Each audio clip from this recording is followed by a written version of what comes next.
When it got in the valley, Thomas and Alfred drove their cows to a cool green pasture in the mountains to graze. Usually they stayed there cows for 2 months. Then they brought them down to the valley again. Oh, hello there!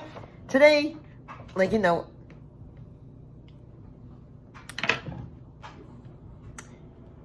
up in the 90s and in the 2000s, most kids grew up when they would go to school, didn't really enjoy reading. Well, unless it was like subreader, reader, or other things like that.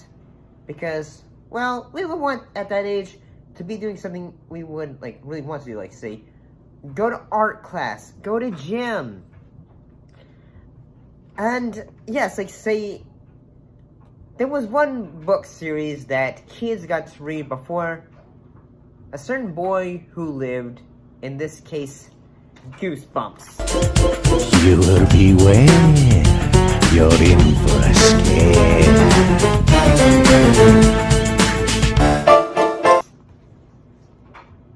Goosebumps were short stories written by Arthur R.L. Stein, who took two things kids loved: being scared and laughing at silly things. And side note, the Goosebumps, this would have been more of a child-friendly version, than something like, say, Scary Stories to Tell Dark. This group of books first started in October 25th, 1992, and would go on to December 1997, with some stories involving teens or tweens who found themselves fighting scenarios like a living dummy. Step right up, ladies and gentlemen, next Saturday morning for a Slappy Sideshow Saturday. Only on Fox Kids. I'm Slappy, and you're in for more thrills than you can possibly imagine. Just think, you'll see all the freakiest Fox Kids creatures in action. So remember, be here next Saturday morning. Like a living mask who gets stuck to your face in The Haunted Mask. The first novel that was released was Welcome to Dead House, was in July 1992, about a family that moves into a haunted house in a community full of ghouls. The artwork for the novels was done by... My name is Tim Jacobus. I am best known for doing the Goosebumps covers, but thank you very much. That's not all that I'm going to show you today. I have some slides that I brought with me to show you some other artworks other than Goosebumps and kind of give you a little bit more background on me and kind of how we all got to where we are today. Before getting ingrained into what we were reading, whether it was great imaginative covers for the blob that would ate everyone, or shocker on Shock Street. Sometimes the artwork was given a basis before the full novel was written. So some books would have moments that didn't have that weren't really in the books in full detail, whether it was novels like say Cheese and Die. The books have sold over 400 million copies globally in 39 languages as of October 2022, becoming the second best-selling book series in history. At one point, the series held the distinction of being the best-selling book series of all time, selling over, count them, 4 million books a month during its prime. The book series would have a huge fan base, and that the books would have multiple mascots during the nights for it, like Slappy the Dummy, Curly the Skeleton, and Cuddles the Hamster. What are they, and where do they come from? Goosebumps toys! Some of them make freaky faces not even a mother could love. Inksters squirt vile ink that disappears in a flash. The motion creatures will shake, rattle, and roll their bones at the snap of your fingers. Just imagine if they came to life. Goosebumps toys. Each sold separately, batteries not included. If reading's a scream, playing's a howl!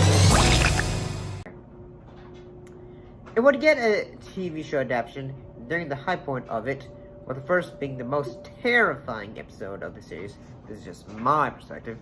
Being The Haunted Mask, about Carly Beth, a young girl who was scared of everything, who wanted to be scared for once for Halloween, and put the shoe on the other foot for others.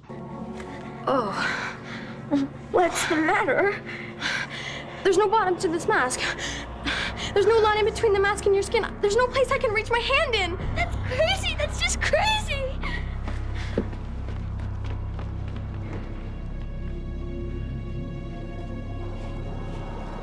Oh, no, Sabrina. There's no line.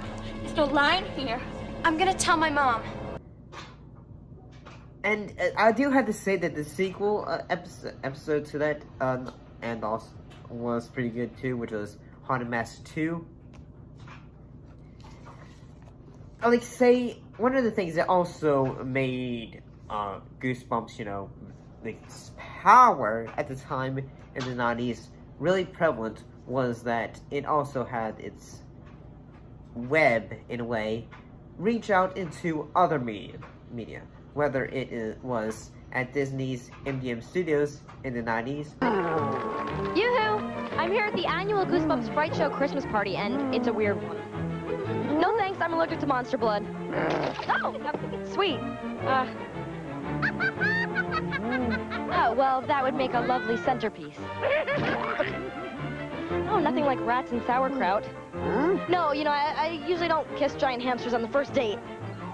Which had basically a full maze and show, whether it was like, say, a magician show. I can't remember which character it was. I think it was from the novels, but it looked pretty cool. I didn't get to experience it though. Also, one of the things that did also happen was at one point, R.L. Stine would go to schools to, you know, try to come up with ideas for books that really didn't have the opportunity to be written, like, you know, turned into books. He would make short story versions of them as well. So one of the things that also kind of in a way happened was that as the years would go by, Goosebumps would continue its relevancy. However, like, had a sequel series, which was Goosebumps 2000.